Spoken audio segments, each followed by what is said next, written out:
Hi everyone, my name is Nidhi Bhatnagar and I welcome you all in this channel. तो बच्चों, आज की video में हम क्या सीखेंगे? देखो, आज हम करने वाले हैं क्लास 9th का हिंदी का चैप्टर दुख का अधिकार।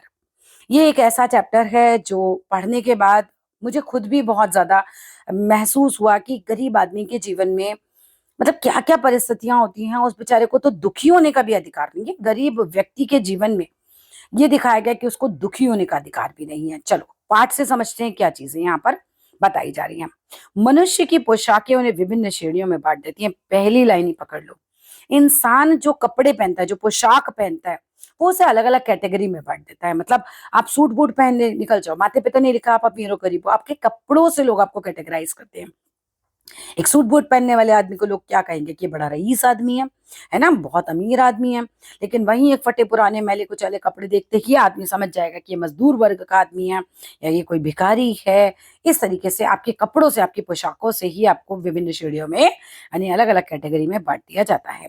प्राय पोशाक इस समाज में मनुष्य का अधिकार और उसका दर्जा निश्चित करती है। अब ये लाइन पे भी क्वेश्चन आ जाता है कि भाई पोशाक का क्या चीज निश्चित करती है? आपका अधिकार। भाई देखो, आप एक अच्छे कपड़ों में जाओ, आपको मॉल वाला दरवाजे आराम से खोलेगा, वेलकम करेगा और आपको अंदर जाने का अधिकार मिल जाएगा। ठीक है, क्योंकि आपका दर्जा उसकी नजर में ऊंचा है। आपका अधिकार और आपका दर्जा आपकी पोशाक डिसाइड करती है ना। आपकी पोशाक ये निर्णय लेती है कि आप जो है अंदर जा पाएंगे नहीं जा पाएंगे। मैं तुम्हें सिर्फ उदाहरण से समझा रही हूँ। एक बड़े होटल में जाइए, आपको अंदर घुसने का अधिकार भी तभी मिलेगा जब आप अच्छे से कपड़ों में होंगे। कोई बहुत फटी पुरानी साड़ी में दिखाई देगा तो दरबान उसको पहले ही रोक देगा, क्योंकि उसकी नजर में उसका दर्जा नीचा है। प्राय पोशाक ही समाज में मनुष्य का अधिकार और उसका दर्जा निश्चित कराती है। वह हमारे लिए अनेक बंद दरवाजे खोल देती है। होता है ना, आपने अच्छे कपड़े पहने हैं तो आपको मॉल में भी वेलकम, आपको अच्छे ऑफिस में भी वेलकम, आपको होटलों में भी वेलकम, आपको हर जगह आपके लिए दरवाजे खुल जाते हैं जब आप अच्छी पोशाक पहने होते हैं। परंतु कभी ऐसी भी परिस्थिति आ जाती है कि हम जरा नीचे झुककर समाज की निचली श्रेणियों की अनुभूति को समझना चाहते हैं। कई बार ऐसी परिस्थितियां आ जाती हैं कि हमें हमें लगने लगता है कि यार हमारी ये जो पोशाक है ना, आज यही आड़े आ रही है। यहाँ पर मैं तुम्हें कहानी से लिंक करके बताती हूँ क्या ये बात कही जा रही है, लाइन क्या है। कहानी में क्या है, एक बेचारी बूढ़ी औरत होती है, उसका बेटा मर जाता है। लेखक उसे देखते हैं और लेखक उसे रोता देखकर खुद बहुत परेशान हो जाते हैं, खुद बेचैन हो जाते हैं उसका दुख जानने के लिए ये क्यों रो रही है। वो बेचारी खरबूजे बेचने आ जाती है बेटे की मौत के अगले दिन ही, क्योंकि घर में बेटे के जो बच्चे हैं वो भूखे हैं, बेटे की जो पत्नी है वो बीमार है। अब इस बूढ़ी औरत के पास कोई चारा नहीं होता सिवाय यहाँ पर आके काम करने के। ठीक है, अब वो बहुत रो रही है। लेकिन हमारी जो पोशाक है, जब भी वो कह रहे हैं कि जो कई बार क्या होता है, अब यहाँ पर राइटर को क्या लग रहा है कि मैं इससे पूछूं इसकी परेशानी क्या है। लेकिन राइटर ने बड़े अच्छे कपड़े पहन रखे हैं, सड़क पे बैठ के जमीन में कैसे पूछे उस औरत से। तो वही चीज बताई जा रही है कि वो समझना चाहते हैं, कई बार उनकी निचली श्रेणी की अनुभूति को कि वो क्या फील करते हैं हम समझना चाहते हैं। हम जरा नीचे झुककर अपनी अपनी नाक, हमारी जो है ना, हमारा जो अहंकार है अमीर होने का, उससे कई बार हम नीचे झुककर समाज की निचली श्रेणियों के जो लोग हैं, जो गरीब लोग हैं, उनकी अनुभूतियों को वो क्या फील करते हैं हम समझना चाहते हैं। उस समय पोशाक की बंधन और अड़चन बन जाती है। मैंने समझाया तुम्हें कि क्या है। अभी कवि ने बड़े अच्छे कपड़े पहन रखे तो उनके लिए नीचे जमीन में बैठ के उस औरत से बातें करना ये एक बंधन है, एक अड़चन है। लोग क्या कहेंगे, कवि कवि नहीं बोल रहे हैं, लेखक। ठीक है, कवि जहां भी बोलो करेक्ट कर लेना। चलो, जैसे वायु की लहरें कटी हुई पतंग को सहसा भूमि पर नहीं गिर जाने देती। अभी पतंग कटती है तो ऐसे ऐसे ऐसे ऐसे हाथ की गिरती है, एकदम धड़ाम से नीचे गिरती। ऐसा नहीं होता कि एकदम से गिर जाए। उसी तरह खास परिस्थितियों में भी हमारी पोशाक हमें नीचे झुकने से रोके रखती है, हमें झुकने नहीं देती कई बार, है ना। हमें ये एहसास दिलाती रहती है कि नहीं यार कैसे नीचे तुम इसके पास जाके बैठोगे, लोग क्या कहेंगे, ये सब चीजें दिमाग में आती हैं। अब मेन कहानी यहाँ से शुरू होती है कि बाजार में फुटपाथ पर कुछ खरबूजे डलिया में और कुछ जमीन पर बिक्री के लिए रखे जान पड़ते थे। अब ये बूढ़ी औरत है, इसने कुछ खरबूजे तो डलिया में रखे हैं और कुछ जमीन पर रखे हैं। तो बाजार में फुटपाथ पर, फुटपाथ मतलब जहां पैरों पैरों लोग चलते हैं, ठीक है, तो वहां पर खरबूजे जो है डलिया में और कुछ जमीन पर बिक्री के लिए उस बूढ़ी औरत ने रखे थे। खरबूजों के समीप एक अधेड़ उम्र की औरत बैठी रो रही थी। खरबूजों के पास अधेड़ उम्र यानी कि लगभग 50 वर्ष 55 वर्ष की औरत है ये, और ये बेचारी बहुत रो रही है। परंतु उन्हें खरीदने के लिए कोई कैसे आगे बढ़ता। खरबूजों को बेचने वाली तो कपड़े से मुंह छिपाए सिर को घुटने पर रखे फफक फफक के रो रही थी। ये देख रहे हो, ये सिर पर कपड़े ओढ़े हुए हैं ये बूढ़ी औरत, ठीक है, और सिर को घुटने के ऊपर लगाए हुए हैं और फफक फफक के रो रही है। तो कोई कैसे मतलब हिम्मत करेगा ना इनकी खरबूजे खरीदने की। पड़ोस की दुकानों के तख्तों पर बैठे या बाजार में खड़े लोग घृणा से उस स्त्री के संबंध में बात कर रहे थे। अब आस पड़ोस में दुकानों के तख्तों पर, तख्ते होते हैं लकड़ी के फट्टे टाइप, उस पर बैठे लोग जो थे वो क्या कर रहे थे, और बाजार में खड़े हुए कुछ लोग भी, मतलब दुकानों के तख्तों पर बैठे लोग भी और बाजार में जो खड़े लोग थे वो भी इस औरत के बारे में बड़ी घृणा से बातें कर रहे थे, उसके संबंध में बातें कर रहे थे। उस स्त्री का रोना देखकर मन में व्यथा सी उठी। अब जो हमारे लेखक हैं उनका मन में बड़ा दुख हुआ, उन्हें देखकर, ऐसे उस स्त्री को रोता हुआ देखकर इन्हें बड़ी दया भाव आ रही होगी। उसके समीप रोने का कारण जानने का उपाय क्या था?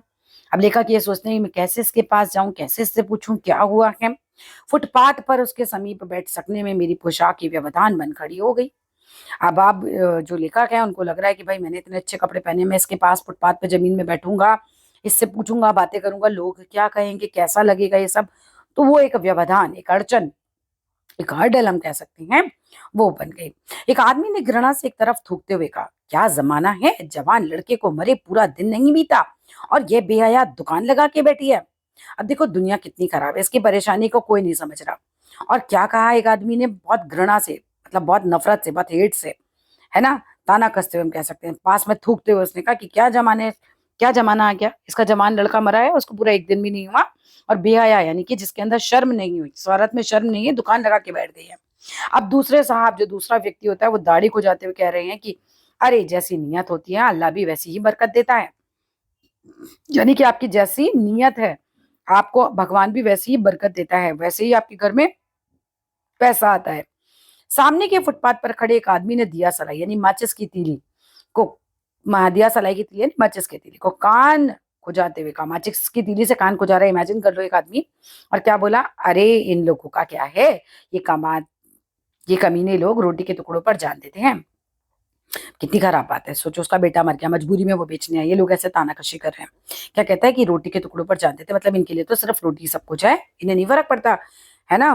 तो वो बोलता है इसके आगे कि इनके लिए बेटा बेटी खसम लुगाई यानी पति पत्नी, धर्म ईमान सब कुछ रोटी का टुकड़ा है। बट कोई ये नहीं समझ पा रहा कि भूख जो होती है ना वो इंसान से सब कुछ करा देती है। कैसे देखे वो अपने पोता पोती को ऐसे भूख से भी लगता हुआ, कैसे देखे बीमार बहू को बिल्कुल बिस्तर पे पड़ा हुआ, कुछ तो करना पड़ेगा ना, बेटा भी मर गया।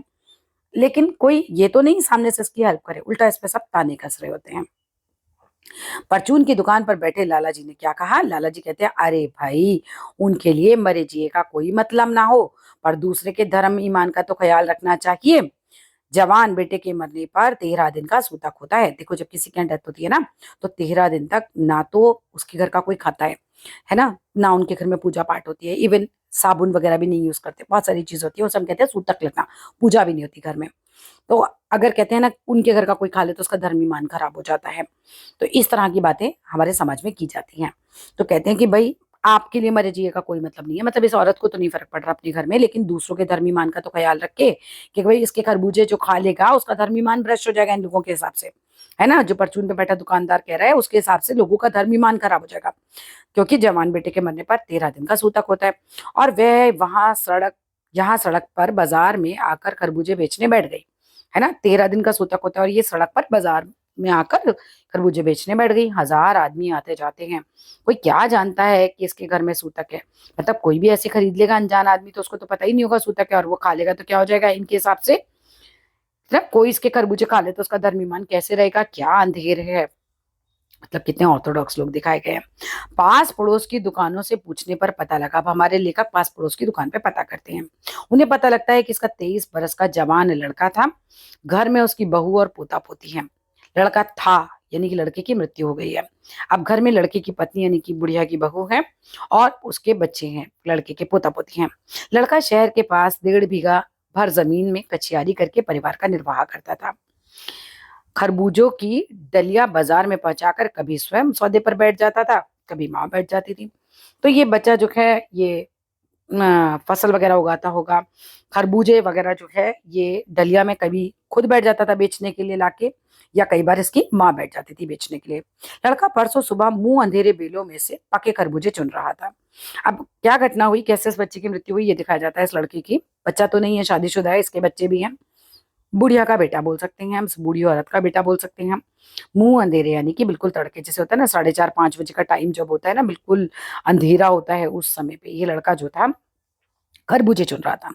गीली मेड़ की तरावट में विश्राम करते हुए, गीली मेड़ क्या है? ये देखो, ये एक खेत है, ये दूसरा खेत है। इसके बीच में ये जो रास्ता है ना मिट्टी का, ये गीला था और इसी को हमने मेड़ बोला। ये एक तरीके की बाउंड्री है। तो गीली मेड़ की तरावट में क्या हुआ? तरावट क्यों है? क्योंकि वहां गीला-गीला हो रहा है। विश्राम करते हुए एक साँप पर लड़के का पैर पड़ गया। तो एक सांप वहां आराम कर रहा था, विश्राम मीन्स आराम, सांप पर लड़के का पैर पड़ गया। सांप ने लड़के को डस लिया। लड़के की बुढ़िया माँ बावली होकर ओझा को बुला लाई। अब ये देखो कि माँ जो है पढ़ी लिखी नहीं है, इसलिए वो डॉक्टर के पास भी नहीं लेके गई, वो ओझा को बुला लाई। झाड़ना फूकना हुआ, नागदेव की पूजा हुई। पूजा के लिए दान दक्षिणा चाहिए। अब प्रश्न आएगा कि पैसे का क्या यहाँ पर, है ना? क्यों बुढ़िया आई थी? भाई देखो, इतना पैसा लग गया उस बेचारी का, है ना? पहले तो ओझा को पैसे दिए होंगे झाड़ने फूकने के, नाग देवता की पूजा करवाई और पूजा में और दान दक्षिणा भी हुई, और जो कुछ भी घर में आटा और अनाज था दान दक्षिणा में सब उठ गया। माँ, बहू और बच्चे सभी के सभी भगवाना से लिपट लिपट कर रोए, क्योंकि ऑब्वियस सी बात है कि भाई उसकी मृत्यु हो जाती है। भगवाना कौन है यहाँ पर? जो बूढ़ी औरत है उसका बेटा। पर भगवाना जो एक दफे चुप हुआ तो फिर ना बोला, क्योंकि उसकी मृत्यु हो चुकी थी। सर्प के विष यानी सांप के जहर से उसका सारा बदन काला पड़ गया था। जिंदा आदमी नंगा भी रह सकता है, परंतु मुर्दे को नंगा कैसे विदा किया जाए? अब आप जिंदा हो तो चलो भाई, कम कपड़ों में गुजारा हो जाएगा। जिंदा आदमी तो नंगा भी रह सकता है, परंतु जब किसी की मृत्यु होती है तो उसे कफन तो चाहिए, है ना? मुर्दे को तो हम ऐसे विदा नहीं कर सकते, तो उसके लिए तो बजाज की दुकान से नया कपड़ा लाना ही होगा। चाहे उसके लिए माँ के हाथों की छन्नी छन्नी छन्नी ककना मतलब जेवर ही होते हैं, क्यों ना बिक जाए। चाहे माँ के हाथ का जेवर ही क्यों ना बिक जाए, बट उसके लिए तो कपड़ा चाहिए ही चाहिए। भगवाना परलोक चला गया। घर में जो कुछ चूनी भूसी थी, यानी जो कुछ भी बचा कुचा था, सो उसको विदा करने में चला गया। अब बिल्कुल पैसे नहीं है घर के अंदर, सब खाली हो गया। बेटा भी चला गया, जो कुछ था खाने पीने का जरा बहुत वो सब भी चला गया, जो पैसा वैसा था। पर बाप नहीं रहा तो क्या, लड़के सुबह उठते ही भूख से बिलखने लगे। अब जो बूढ़ी औरत है उसका बेटा चला गया, लेकिन जो पोता पोती हैं उनका क्या? उनका बाप नहीं रहा तो क्या, जो लड़के थे पोता पोती जो भी होंगे, वो भूख से बिलखने लगे सुबह सुबह उठ के। दादी ने उन्हें खाने के लिए खरबूजे दे दिए, लेकिन बहू को क्या देती? बहू का बदन बुखार से तवे की तरह तप रहा था। अब बेटे ने बुढ़िया को अब बेटे के बिना बुढ़िया को दुवन्नी चवन्नी कौन उधार देता? यानी कि दुवन्नी चवन्नी अब नहीं चलती है, पहले चलती थी। बहुत कम मात्रा का पैसा समझ लो आप ये। अब कोई भी उधार देने को तैयार नहीं है, क्योंकि अब बेटा तो मर गया, उधार चुकाएगा कौन, लोगों को लग रहा होगा। बुढ़िया रोते रोते और आंखें पहुंचते पहुंचते भगवाना के बटोरे हुए खरबूजे डलिया में समेट कर बाजार की ओर चली। और चारा भी क्या था भाई, जो खरबूजे इसके बेटे ने बटोरे थे, मतलब जो उसने तोड़े होंगे, उन्हें बटोरती है, खरबूजे को डलिया में डालती है, यानी कि अपनी टोकरी में डालती है और समेट कर बेचने चल देती है कि भाई खाना तो चाहिए पोते पोतियों के लिए, है ना? इलाज के लिए पैसा भी चाहिए बहू की। बुढ़िया खरबूजे बेचने का साहस करके आई थी, बहुत हिम्मत से आई थी। एक दिन पहले उसके बच्चे की मौत हुई है, देखो यहाँ पर। परंतु सिर पर चादर लपेटे, सिर को घुटने पर टिकाए फफा फक फक के रो रही थी, बहुत रो रही थी बेचारी। कल जिसका बेटा चल बसा, आज वे बाजार में सौदा बेचने आई। हाय रे पत्थर दिल, कितना मतलब उसको लग रहा होगा। उस पुत्र वियोगिनी का मतलब होता है पुत्र के वियोग में दुखी औरत। पुत्र वियोगिनी के दुख का अंदाजा लगाने के लिए जो हमारे लेखक हैं, वो पिछले साल अपने पड़ोस में पुत्र की मृत्यु से दुखी माता की बात सोचने लगते हैं। अब हमारे लेखक यहाँ खड़े हुए हैं, खड़े खड़े सोचते हैं कि ये जो स्त्री है इसके दुख को में मतलब वो समझने की कोशिश करते हैं। तो वो याद करते हैं कि पिछले साल क्या हुआ था। उनके पड़ोस में एक संभ्रांत महिला थी। संभ्रांत मतलब जिसके पास अच्छा खासा पैसा हो, उसके पुत्र की मृत्यु हो जाती है। तो वो उससे कनेक्ट करने के लिए, और वो देखते हैं कि मतलब कनेक्ट करते हैं उसके दुख को, और वो ये देखते हैं कि 2.5 मास तक यानी 2.5 महीने तक, है ना, 2 महीने 15 दिन तक वो पलंग से भी नहीं उठ सकी थी। उसे 15-15 मिनट में पुत्र वियोग में मूर्छा आ जाती थी, 15-15 मिनट में बेहोश हो जाती थी बेटे के वियोग में। और मूर्छा ना आने की अवस्था में आंखों से आंसू ना रुक सकते थे, और मूर्छा नहीं आई, अगर बेहोश नहीं हुई तो आंखों से आंसू रुकते ही नहीं थे, वो रोती रहती थी। दो दो डॉक्टर हरदम सिरहाने यानी सिर के पास बैठे रहते थे। हरदम सिर पर बर्फ रखी जाती थी। शहर भर के लोगों के मन उस पुत्र शोक से द्रवित हो उठे थे। मतलब शहर भर के लोगों का मन था उसके पुत्र शोक को देखता और द्रवित हो उठता। जब मन को सूझ का रास्ता नहीं मिलता, जब मन को नहीं समझ आता कि क्या किया जाए, तो बेचैनी से कदम तेज हो जाते हैं। उसी हालत में नाक ऊपर उठाए राह चलतों से ठोकरे खाता मैं चला जा रहा था।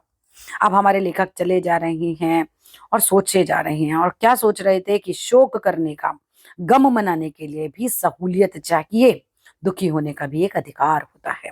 यहाँ तो इस बेचारी औरत को कोई दुखी भी नहीं होने दे रहा, लोग इस पे तानाकशी कर रहे हैं और कोई इसके दुख को समझ भी नहीं रहा। तो ये था हमारा छोटा सा चैप्टर। वीडियो अच्छा लगे, समझ आए तो जरूर लाइक कीजिएगा, शेयर कीजिएगा, चैनल को सब्सक्राइब कीजिएगा। Thank you so much.